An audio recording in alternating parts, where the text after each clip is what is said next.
الفت میں تو منزل کی ہوس کیسی، یہاں تو عین منزل ہے تھکن سے چور ہو جانا۔ الحمد للہ وحدہ والصلاة والسلام علی من لا نبی بعدہ، اما بعد فاعوذ باللہ من الشیطان الرجیم، بسم اللہ الرحمن الرحیم۔ ولا تطع كل حلاف مہین ہماز مشاء بنمیم۔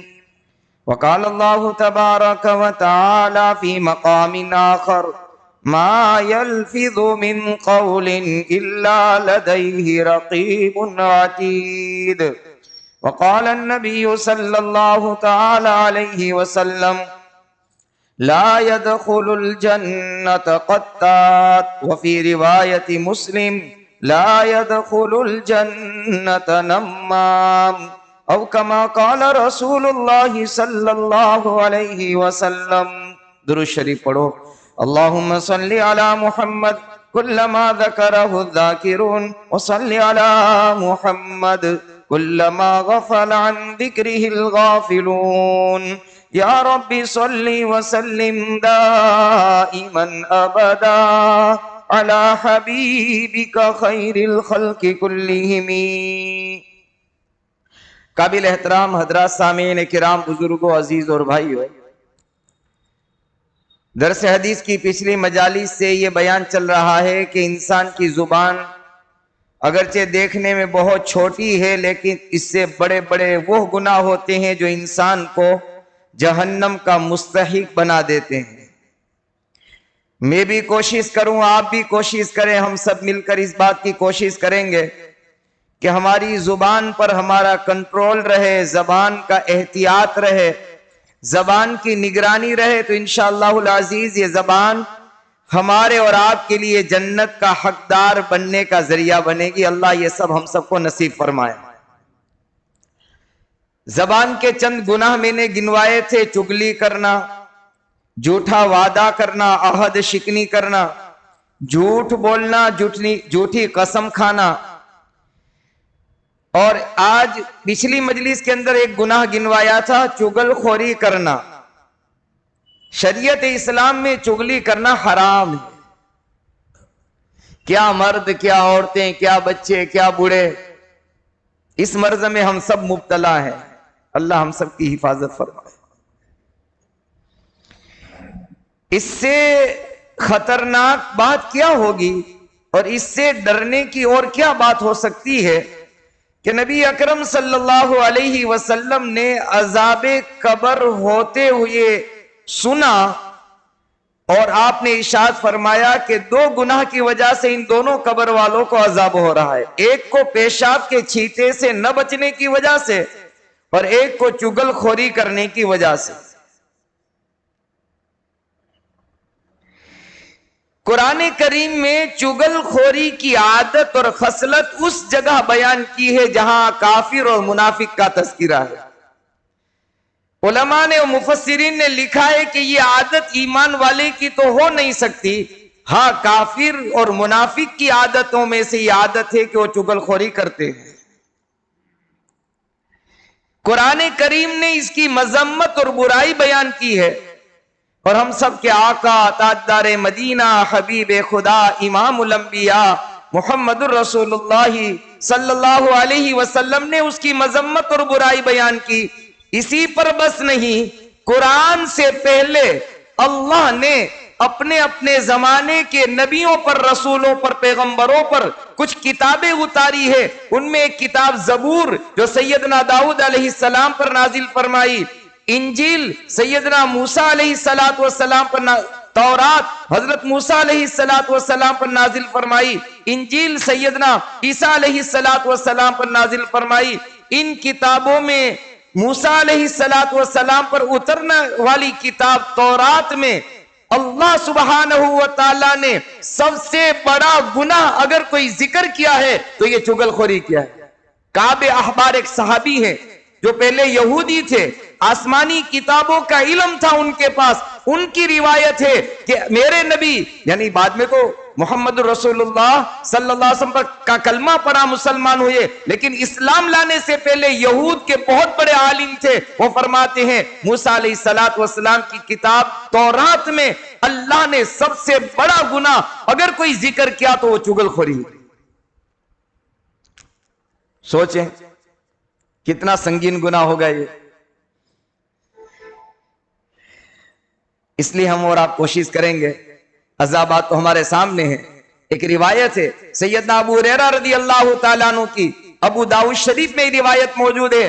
ابو ہریرہ رضی اللہ تعالیٰ عنہ فرماتے ہیں نبی اکرم صلی اللہ علیہ وسلم نے ارشاد فرمایا، جو کسی پاک دامن مرد پر یعنی جو بندہ کسی عورت کو اپنے شوہر کے بارے میں یا کسی غلام کو اپنے آقا کے بارے میں یا آقا کو غلام کے بارے میں اور شوہر کو بیوی کے بارے میں چغل خوری کرے گا، آپ نے فرمایا فَلَيْسَ مِنَّا، یہ ہمارے مسلمانوں میں سے وہ نہیں ہے۔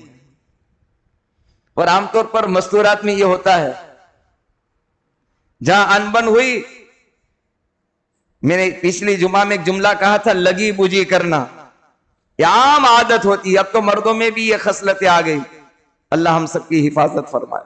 آپ نے فرمایا فلیس منا، یہ ہم میں سے نہیں ہے، کامل مکمل ایمان والا نہیں ہو سکتا یہ، اس لیے اس سے بہت پرہیز کرنا بچنے کی ضرورت ہے۔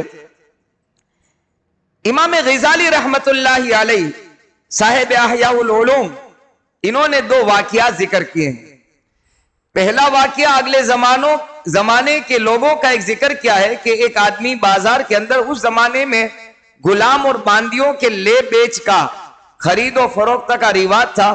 جب جنگیں ہوتی تھی یا کوئی کسی پر حملہ کرتا تھا، ان کی عورتوں کو باندیاں بنا لیتا تھا، مردوں کو غلام بنا لیتے تھے، اور بازاروں کے اندر یہ غلام اور باندیاں یعنی سیل اور بکری ہوتی تھی ان کی، تو لوگ خریدنے کے لیے جاتے تھے۔ ایک بازار کے اندر احیاء العلوم میں امام غزالی رحمت اللہ علیہ نے واقعہ ذکر کیا ہے حماد بن سلمہ کے واسطے سے رحمت اللہ علیہ، کہ ایک آدمی بازار کے اندر ایک غلام خریدنے گیا۔ بیچنے والے نے پوچھا یہ آپ بیچنا چاہتے ہیں؟ تو کہ ہاں بیچنا چاہتا ہوں۔ قیمت طے ہوئی آپس میں۔ اس زمانے کے بیپاری جو تھے نا بڑے صاف شفاف تھے، حق گو صاف گو انسان تھے، تو معاملہ تو طے ہو گیا اور اس نے خریدنا پسند کیا، انہوں نے بیچنا پسند کیا، قیمت طے ہو گئی، لیکن ان کو دینے سے پہلے کہا دیکھ بھائی اس غلام میں کوئی نقص، کوئی کمی، کوئی بری عادت نہیں ہے، بہت اچھا ہے، صرف ایک بری عادت ہے کہ اس کی چغل خوری یہ بہت کرتا ہے۔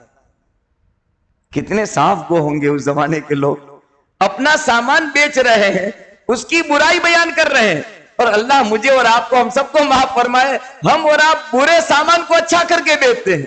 آج کا مسلمان یہ ہو گیا۔ اور اس زمانے کے وہ صحابہ کے اوصاف تھے، صحابہ کی خوبیاں تھی ان لوگوں کے اندر۔ جیسے صحابہ ملک چین کے اندر گئے، 6 صحابہ گئے، صرف 6 صحابہ بزنس اور تجارت کے لیے گئے تھے۔ 6 صحابہ کا بزنس اور ان کی تجارت، ان کا لین دین دیکھ کر کے ملک چین کے اندر اللہ نے اسلام کو پھیلا دیا تھا۔ تو کہا کہ یہ چغل خوری کرتا ہے، اس کے علاوہ کوئی بری عادت نہیں۔ انہوں نے اس کو ہلکا سمجھا، خریدنے والے نے، اور زمانے کا وہ بہت بڑا مالدار تھا، زمانے کا چودھری تھا اور بہت بڑا رئیس تھا وہ، جس نے غلام ضرورت کے لیے خریدا تھا اپنے یہاں کام کاج کے لیے، اور سمجھا یہ کوئی بڑی بات تو ہے نہیں، چغل خوری کرتا ہے، کیا ہوا کرتا رہے، ہلکا سمجھ کر اس کو خرید لیا، گھر لایا، اور چند دن نہیں گزرے تھے کہ اپنی عادت سے وہ مجبور تھا۔ بادشاہ اور اس تاجر کے پاس اور اس بڑے رئیس کے پاس اور بڑے سیٹ کے پاس آ کر کہنے لگا کہ آقا برا نہ مانے تو ایک بات کہوں، چند دن میرے یہاں گزرے ہیں، میں بہت گہری نظر سے دیکھ رہا ہوں کہ بیگم صاحبہ کا کسی پرائے مرد کے ساتھ تعلق ہے، لیکن آپ نہ گھبرائیں، میں سفلی عمل جانتا ہوں، جادو ٹونا، آپ فکر نہ کریں، اس کا سولوشن اور حل اور اس کا راستہ بھی میں آپ کو بتا دوں گا، کوئی مشکل نہیں ہے۔ پرائے مرد کے ساتھ اس کا تعلق ہے، لیکن آپ فکر نہ کریں. یہ بات بتائی یعنی بیگم صاحبہ کو، اس اپنے آقا کی اہلیہ محترمہ کو بتائی کہ آپ کے شوہر کا کسی مرد کے ساتھ تعلق ہے، لیکن آپ فکر نہ کریں، اس کا حل میں نکال دوں گا. تو کہ کیا حل ہے؟ تو کہ جب بادشاہ سلامت جب رات میں سو جائے تو ان کی داڑھی کے 2-4 بال کاٹ کر آپ مجھے دے دیں، اسی پر میں اپنا سفلی عمل کروں گا اور وہ سارا معاملہ حل ہو جائے گا. یہاں تو یہ کہا، اس نے کوئی بات نہیں، بیوی کو اور کیا چاہیے؟ یہی تو چاہیے کہ میرا شوہر میرا بن کر رہے، کسی پرائے پر نظر نہ پڑے. اب یہ آیا اپنے آقا کے پاس اور کہا، بادشاہ آقا میرے مالک، ایک بات عرض کروں، برا نہ مانے، بیگم صاحبہ کی نظریں کہیں اور جا رہی ہیں، لیکن آپ فکر نہ کریں. اور یہ بات بھی دیکھیں کہ وہ آپ کو جان سے مارنے کے پلاننگ اور اسکیم بنا رہی ہے، آپ کو جان سے ختم کرنے کا پروگرام بنا چکی ہے. لہذا آپ چوکنا رہیں، آگاہ رہیں، آپ بے خبر نہ رہیں. یہاں یہ کہا. اب جب اپنے آقا کو اس کے غلام اور نوکر نے یہ کہہ دیا ہو کہ خود آپ کی بیوی اور بیگم صاحبہ مارنے کا پلاننگ بنا رہی، تو اس کو رات میں نیند کیسے آئے گی؟ وہ تو ان کی نیند اڑ گئی. یہاں یہ کہا کہ چند بال لے لینا، اور وہاں یہ کہا کہ آپ آگاہ رہنا، یہ مارنے کا پلاننگ. تو بیگم صاحبہ نے کہا اس میں کیا بڑی بات ہے، رات کے اندر اس طرح میں اپنے پاس رکھ لوں گی جیسے میرے شوہر، میرے یعنی خاوند خواب غفلت کے اندر محو ہو جائیں گے، کھراٹے لینا شروع کریں گے تو 2-4 بال ایسے ہی میں توڑ لوں گی اسرے کے ذریعے سے. اب وہاں یہ مالک جو تھا، آقا تھا، وہ حیران تھا کہ کب میری آنکھ لگے اور کب میری جان چلی جائے. نیند تو آتی نہیں تھی. انہوں نے امتحان کے لیے، حقیقت واقعہ کی جستجو کے لیے، سچائی کے لیے، خواہ مخواہ کے لیے بناوٹی انہوں نے آنکھ بند کر دی. بیگم صاحبہ 2-4 کھراٹے بھی لینا شروع کیے تو بیگم صاحبہ کو پتا چلا کہ یہ تو بہت گہری نیند میں سو گئے. آہستہ سے انہوں نے اپنا اسرا نکالا.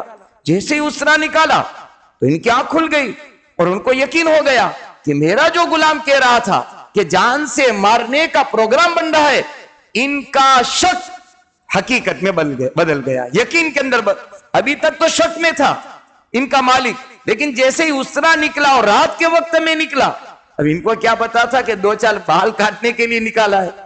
ان کو تو یہ تھا کہ گردن کاٹ دی گئی ابھی میری. یہ مارنے کا پلاننگ تمہاری بیوی بنا رہی ہے، چونکہ ان کا تعلق کسی اور سے ہے. فوراً انہوں نے اس کی بیوی کے ہاتھ سے اسرا چھینا. نہ تحقیق کی، نہ جستجو کی، نہ جانچ پڑتال کی، نہ انکوائری کی، کچھ نہیں. آنکھ بند کر کے وہ اسرا اس کے ہاتھ سے لیا اور اپنی بیگم صاحبہ کے گلے پر پھرا دیا. یہ ہے چگل خوری. امام غزالی رحمت اللہ علیہ کہا کہ اس قدر یہ خطرناک ہے. یہ پرانے زمانے کی بات نہیں، آج بہت سارے گھر ایسے بھی اجڑے ہیں، بہت سارے گھروں میں طلاقیں ایسے بھی واقع ہوئی ہے، اور بہت سارے گھروں کے اندر باپ بیٹوں میں، بھائیوں میں، بہنوں میں جو جھگڑے ہوئی ہیں چگل خوری کی وجہ سے ہوئی ہے. ایک ریزن، کارن، سبب یہ بھی ہے. اب بیگم صاحبہ کے جو خاندان والے تھے وہ دوڑے بھاگے چلے آئے، انہوں نے ان کے شوہر کو ختم کر دیا، جان سے مار دیا. یہاں یہ بھی مرے وہ بھی مرے، خون ریزی ہو گئی. اور نتیجہ کیا نکلا؟ تو کچھ نہیں، ایک ہلکی سی چنگاری وہ تھی جو غلام کی ایک بری عادت تھی. اس لینے والے، اس رئیس نے، اس مالدار نے سمجھا یہ تو کوئی کمی، بری عادت تھوڑی ہلکا سمجھا اس کو. یہ ہلکی بات نہیں تھی. دوسرا واقعہ لکھا ہے مغلیہ سلطنت کے دور کا امام غزالی رحمت اللہ علیہ نے، کہ ایران کے بادشاہ سے جنگ شروع ہوئی، لیکن دونوں کے درمیان صلح ہو گئی، مصالحت ہو گئی. لیکن ایک بیچ کے آدمی نے، ایرانی فوج کے ایک آدمی نے چگل خوری کی اور ایران کے بادشاہ سے کہا کہ مغل سلطنت کا جو بادشاہ ہے اور آج سے جو صلح ہوئی ہے یہ اوپر سے ہے، اندر سے وہ آپ پر حملہ اور آپ کے ملک کو ہتھیا لینے قبضہ کرنے کا پلاننگ بنا رہا ہے. آپ غفلت میں مت رہنا, پوری تیاری کے اندر رہنا. وہ کیا پوری تیاری میں رہے گا؟ کتابوں میں لکھا ہے کہ ایران کے بادشاہ نے پوری تیاری کر کے مغلیہ سلطنت کے اس بادشاہ اور اس ملک پر حملہ کیا اور چند ہی دنوں کے اندر 30,000 آدمی شہید ہوئے. حالانکہ مصالحت ہو گئی تھی, صلح ہو گئی تھی, سمادھان ہو گیا تھا, ایگریمنٹ ہو گیا تھا کہ ہم ایک دوسرے پر حملہ نہیں کریں گے. ہلکی سی چگل خوری ایک آدمی کے کرنے کی وجہ سے 30,000 لاشیں ڈھیر ہو گئی. یہ اتنا خطرناک گناہ ہے. اسی لیے تو نبی اکرم صلی اللہ علیہ وسلم فرمایا چگل خوری کرنے والا ہم میں سے نہیں ہے. اس لیے کوشش کریں کہ اس گناہ سے بچا جائے. کوشش کریں گے, بہت آسان ہے. بچنے کا طریقہ کیا ہے, اس پر آج اس عنوان کو, اس موضوع کو, اس ٹاپک کو پورا کرتا ہوں. امام غزالی رحمت اللہ علیہ نے احیاء العلوم کی 3 جلد میں صفحہ 94 اور 93 پر اس کا طریقہ لکھا ہے. 6 طریقے لکھے ہیں. اس کا پورا میں خلاصہ عرض کر دیتا ہوں. حضرت نے لکھا ہے کوئی بھی چگل خوری کرے آپ کے سامنے, آپ اس کی بات پر کبھی بھی قیامت کی صبح تک اعتماد اور بھروسہ مت کرنا. کیوں؟ اس لیے کہ شریعت کی نظر میں چگل خوری کرنے والا فاسق اور گناہ کھلم کھلا گناہ کرنے والا ہے. اور قرآن کہہ رہا ہے کہ جب تمہارے پاس کوئی فاسق خبر لے کر آئے تم اس کی خبر پر اعتماد اور بھروسہ نہ کرو. ایک دوست سے کسی دوست کی ناراضگی ہو گئی. حضرت نے لکھا ہے امام غزالی رحمت اللہ احیاء العلوم میں کہ ناراضگی ہو گئی تو بھئی دوست کے جب تیور بدلتے ہیں تو پتہ چل جاتا ہے. ہمیشہ بولنے والا پھر کترانے لگے, ہمیشہ سلام کرنے والا پھر آگے پیچھے ہونے لگے, ایک میز پر بیٹھ کر چائے پینے والا ایک کا منہ اس طرف اور ایک کا اتر میں, دکشن میں, مشرق میں, مغرب میں ہو تو پتہ چل جاتا ہے. اس نے کہا بھئی ہوا کیا ہے تجھے؟ تو جو ناراض تھا نا اس نے کہا مجھے بہت زیادہ معتبر اور بھروسہ والے, جس کو عربی زبان میں ثقہ کہتے ہیں, سا قاف اور ہا بڑا کاف, ایک ثقہ راوی نے, معتبر اور بھروسے مند آدمی نے یہ کہا ہے کہ آپ نے میری بہت برائیاں بیان کی. اس نے کیا جواب دیا پتہ ہے؟ کہ جس کے بارے میں تو یوں کہہ رہا ہے کہ اعتماد والا, بھروسے والا, ثقہ آدمی, اگر اس نے تجھے جو کہا ہے جس دن تجھے کہا اسی وقت سے اس کا اعتبار اور بھروسہ ختم ہو گیا. شریعت یہ کہہ رہی ہے وہ آدمی فاسق اور فاجر ہے, وہ بھروسے مند نہیں ہو سکتا. اس کا کہ اچھی بات ہے. تو کیا بات ہے؟ کوئی بات ہی نہیں, کوئی چگل خوری کی تھی, کوئی برائی نہیں کی تھی, بس آپس میں دشمنی کرانے کے لیے. آج بھی ایسا ہے کہ دونوں ساتھ میں کیسے گھومتے ہیں, دونوں کو الگ کرو. بہرحال حضرت نے دوسری ایک بات لکھی ہے کہ چگل خوری کرنے والے کی بات مت سنو. بھئی تم یہ بات مت کرو, کوئی اور بات ہے. میں نے ایک اللہ والے کا ایک جملہ سنایا تھا آپ کو. حضرت مولانا مفتی زین العابدین صاحب کا یا کسی اور اللہ والے کا یہ واقعہ, ہاں, سید احمد خان صاحب رحمت اللہ علیہ مدینہ منورہ میں وہ رہتے تھے, ہمارے پڑوس ملک کے تھے. مدینہ میں ان کا سید احمد خان صاحب رحمت اللہ علیہ, ان کے پاس کوئی آدمی کوئی بات کرنے کے لیے آتا اور ان کو بھنک لگ جاتی کہ یہ غیبت اور چگلی کر رہا ہے, کہ مجھے سنا ہی نہیں دیتا ہے یار. وہ سمجھ جاتا کہ حضرت سننا نہیں چاہتے. کیا کہتے تھے؟ حضرت سننا نہیں چاہتے ہیں, وہ کہتے مجھے سنا ہی نہیں دیتا ہے. اور ایک اللہ والے کا میں نے ایک جملہ اور آپ کے سامنے نقل کیا تھا. کوئی بات کرنا شروع کرے تو 2 لفظ پوچھو, تیری بات ہے یا میری بات ہے, بول. جو بات تو کرنا چاہتا ہے وہ تیری کرنا چاہتا ہے یا میری کرنا چاہتا ہے؟ تیری کرنا چاہے تو بتا دے, میری کوئی بات ہو تو بتا دے, تیسرے کسی اور کی ہے تو میں سننا نہیں چاہتا. آج کل آدمی اپنی اور سامنے والے کی تو کم سناتا ہے, تیسرے کی ہی زیادہ سناتا ہے. بہرحال علماء نے لکھا ہے کہ یہ ایک بچنے کا طریقہ ایک یہ ہے. اور میرے شیخ حضرت اقدس مفتی احمد صاحب خان کی دامت برکاتہم العالیہ, اللہ تعالی حضرت والا اور تمام اکابر مشائخ کے سائے کو ہم سب کے سروں پر تاج صحت, عزت, عافیت کے ساتھ باقی رکھے. حضرت نے لکھا ہے آسان طریقہ ہے, بندہ ہر وقت یہ سوچے کہ مجھے میرے اللہ کو حساب دینا ہے, مجھے میرے اللہ کے سامنے کھڑے ہونا ہے, اللہ کے سامنے حاضر ہونا, اللہ کے سامنے منہ دکھانا, اللہ کے سامنے اور اپنی زندگی کا حساب دینا کا احساس جس کے دل میں ہوگا وہ کبھی چغل خوری نہیں کرے گا. اتنا احساس ہو جاتا ہے مجھے اور آپ کو کہ میں بائک پر چلتے چلتے اگر میں نے موبائل اٹھا لیا اور بات کر لی تو دوسرے تیسرے چوتھے دن گھر پر پینلٹی پہنچ جائے گی, ای میمو آ جائے گا. پہلے میں بھی بہت بات کرتا تھا, ایک مرتبہ آیا اس دن سے بند ہو گیا, ختم بات. یہ احساس اللہ مجھے اور آپ کو نصیب فرما دے کہ یہ کیمرے تو دنیا کے کیمرے ہیں, خراب ہو سکتے ہیں, ڈسٹرب ہو سکتے ہیں, آ بھی سکتا ہے پکچر نہیں بھی آ سکتا.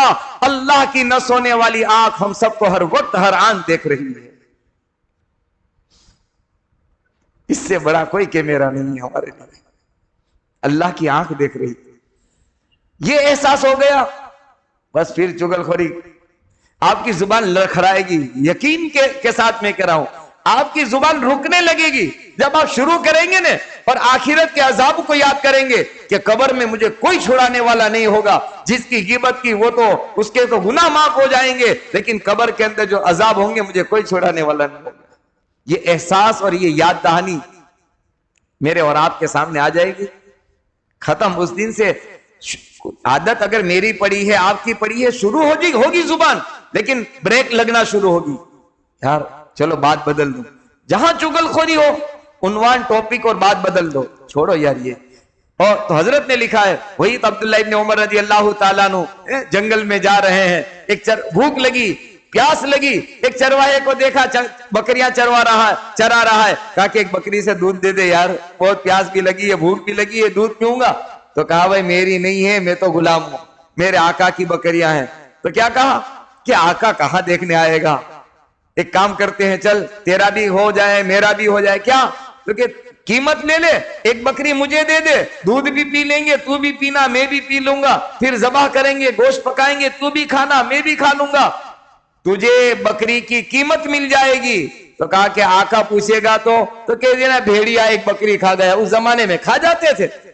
تو کیا فرمایا, یا عبد اللہ, یا عبد اللہ, این اللہ, این اللہ, این اللہ. اے اللہ کے بندے, اے بھلے آدمی, میرا آقا تو نہیں دیکھ رہا. آقاؤں کا آقا, مالکوں کا مالک, بادشاہوں کا بادشاہ, شہنشاہوں کا شہنشاہ. وَلِلَّهِ خَزَائِنُ السَّمَاوَاتِ وَالْأَرْضِ وَلِلَّهِ مُلْكُ السَّمَاوَاتِ وَالْأَرْضِ. زمین و آسمان کا مالک وہ اللہ مجھے دیکھ رہا ہے. اس کو میں کیا کہہ سکتا ہوں. اسی لیے کتابوں میں لکھا ہے, عبداللہ ابن عمر رضی اللہ تعالیٰ عنہ بار بار کہتے تھے وہ چرواہے کا جملہ, این اللہ, این اللہ. آسان شکل بچنے کی آپ کے لیے, میرے لیے, ہمارے لیے یہی ہے. اس قدر سنگین گناہ ہے. امام غزالی رحمت اللہ علیہ لکھا ہے, سیدنا موسیٰ علیہ السلام کے زمانے میں قحط پڑا, دشکار.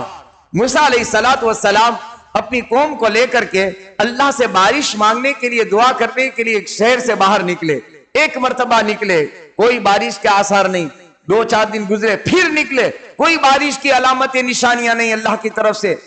اللہ کا نبی ہاتھ اٹھائے, وہ تو مستجاب الدعوات ہوتا ہے, ہاتھ اٹھائے اور قبول ہوتی ہے نبیوں کی دعائیں. دوسری مرتبہ کوئی علامت, کوئی نشانیاں نہیں بارش کی. پھر تیسری مرتبہ گئے, اپنی قوم کو باہر نکالا, شہر سے باہر, اللہ کے سامنے استسقا, دعا مانگی بارش کی. تو اللہ سبحانہ و تعالیٰ نے وہی اتاری, اے موسیٰ, جو قوم تم لے کر کے آئے ہو تمہارے ماننے والوں میں ایک چغل خور ہے, اس کی نحوست کی وجہ سے ہم نے کہا تو ہم نے دشکار اتار دیا ہے, بارش نہیں آ سکتی جب تک کہ وہ اپنے گناہ سے توبہ نہ کرے. موسیٰ علیہ السلام نے اللہ سے پھر پوچھا, اللہ وہ کون ہے ذرا بتا دے. تو اللہ نے جواب میں وہی بھیجی, اے موسیٰ, جب چغل خوری کرتا تھا میں نے اس کے راز کو راز رکھا ہے, اگر میں بتاتا ہوں تو میں بھی چغل خوروں کے اندر شمار ہو جاؤں. ہاں تم اعلان کر دو کہ اس گناہ سے ہر ایک توبہ کر لے, اس میں وہ بھی ہوگا, توبہ کرے گا اللہ ابھی بارش اتارے گا. موسیٰ علیہ السلام نے اعلان کیا, اس نے دل ہی دل میں توبہ کی, اللہ آج تک تو نے پردے ڈالے ہیں, مجھ پر بھی آپ پر بھی اللہ نے پردے ڈالے ہیں, اللہ نے پردے ڈالے ہیں. ہمارے سجدوں سے لوگ دھوکہ کھا رہے ہیں, معاف کرنا, میری نمازوں سے لوگ دھوکہ کھا رہے ہیں. میرے گناہ میں جانتا ہوں, آپ کے گناہ آپ جانتے ہیں. تنہائیوں میں ہاتھ اٹھا کر اللہ سے غیبت سے، جھوٹ سے، عہد شکنی سے اور اسی طرح سے وعدہ خلافی، جھوٹی قسمیں اور اس چغل خوری جیسے مہا پاپ، یہ مہا پاپ ہے، یاد رکھنا، مہا پاپ، اللہ تعالیٰ سے مانگے۔ اللہ تعالیٰ میری اور آپ کی ان تمام ظاہری باطنی گناہوں سے حفاظت فرمائے۔ بہت سارے لوگوں نے، ہمارے ایک عزیز تھا، پچھلے سال انتقال ہوا تھا، کل پرسوں ان کا سال ہو رہا تھا، تو انہوں نے کہا کہ مولانا میں ان کے لیے کیا تقسیم کروں، کیا کھلاؤں، کیا غریبوں میں دوں۔